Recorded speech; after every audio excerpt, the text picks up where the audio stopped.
12वीच्या उत्तरपत्रिका चक्क चालत्या बसमध्ये तपासल्याचा धक्कादायक प्रकार हा आता समोर आलेला आहे। तर 12वीच्या उत्तरपत्रिका तपासताना गोपनीयता बाळगण्याच्या नियमाला या शिक्षकाने हरताळ फासलं असल्याचं दिसतंय। या शिक्षकावर कारवाई करण्याचं आश्वासन राज्य उच्च माध्यमिक शिक्षण मंडळाचे अध्यक्ष शरद गोसावी यांनी दिलं आहे।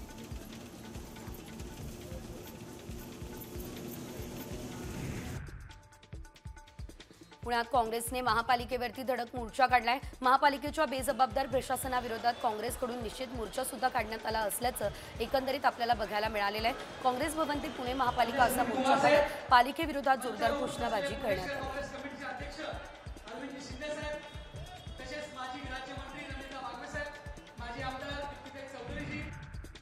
नाशिकमधील चांदवड शहरात काँग्रेसने तहसील कार्यालयासमोर आंदोलन केलं। केंद्र सरकारने कांद्यावरील 20% निर्यात शुल्क रद्द करावं, शेतकऱ्यांची संपूर्ण कर्जमाफी करावी, अवकाळी पावसाने झालेल्या नुकसानीची भरपाई मिळावी या मागण्यांसाठी काँग्रेसने धरणे आंदोलन केले आहे।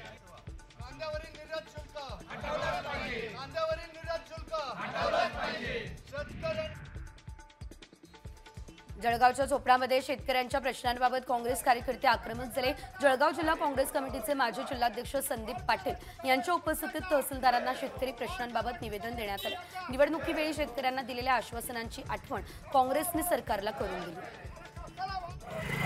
फडणवीस सरकारचं करायचं काय? खाली डोकं वरती पाय. बीजेपी सरकारचं करायचं काय? खाली डोकं वरती पाय. नागपूर महानगरपालिकेच्या आवारात काँग्रेसने जोरदार आंदोलन केलं। यावेळेस त्यांनी शहरातील पाणी बिलाच्या प्रश्नांसह इतर समस्यांवरही लक्ष वेधलं। दरम्यान काँग्रेसने जोरदार घोषणाबाजी केली आहे। महापालिकेच्या आवारात माठ आणि कुंड्या फोडल्या।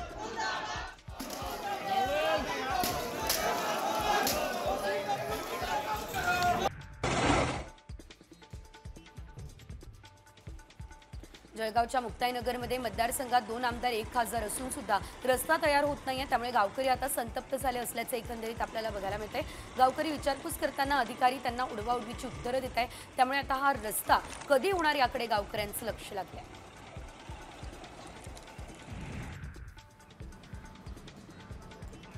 अंधेरीमधल्या मरोळ या परिसरामध्ये एका डिलिव्हरी कंपनीने ग्राहकाला बुरशी लागलेली कॉर्नेटो आईस्क्रीम दिली आहे। या ग्राहकाने आईस्क्रीम ऑनलाईन मागवलेली, मात्र कंपनीने दिलेल्या आईस्क्रीममध्ये बुरशी आढळली। त्यामुळे पोलिसात कंपनी विरोधात गुन्हा सुद्धा दाखल करण्यात आलेला आहे। मात्र बुरशी लागलेली आईस्क्रीम देणाऱ्या कंपनीच्या विरोधात मनसे आक्रमक झालेली आहे।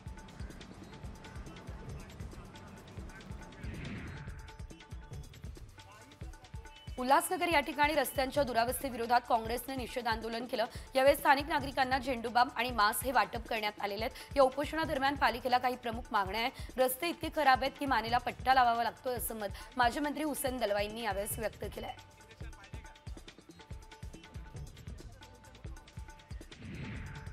बदलापूरमधल्या उल्हास नदीमध्ये मोठ्या प्रमाणात जलपर्णी वाढली। त्यामुळे नदीतील माशांचं प्रमाण घटलं। तर हेच पाणी आजूबाजूच्या अनेक गावांमध्ये पिण्यासाठी वापरलं जातं। त्यामुळे नागरिकांचं आरोग्य धोक्यात आलंय। दरम्यान शासनाकडून कोणतेही प्रयत्न होत नाहीये। त्यामुळे पर्यावरण प्रेमी मात्र संतापलेत।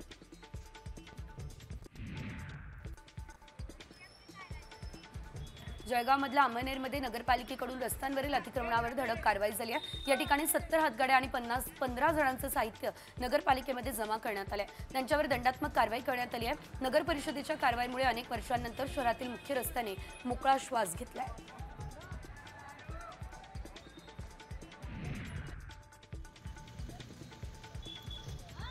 अकोल्यात वंचित बहुजन महिला आघाडीच्या एका माजी बड्या महिला नेत्याच्या नातीचं अपहरण झालंय। अकोल्यातल्या कृषीनगर भागातल्या एका नामांकित इंग्लिश स्कूल परिसरातून 12 वर्षीय मुलीचं अपहरण झालं। या प्रकरणी गुन्हा दाखल झालाय। मुलीच्या शोधासाठी पोलिसांची 2 पथकं रवाना झाली आहे। दरम्यान आता पोलिसांनी 5 ते 6 संशयितांची चौकशी केली।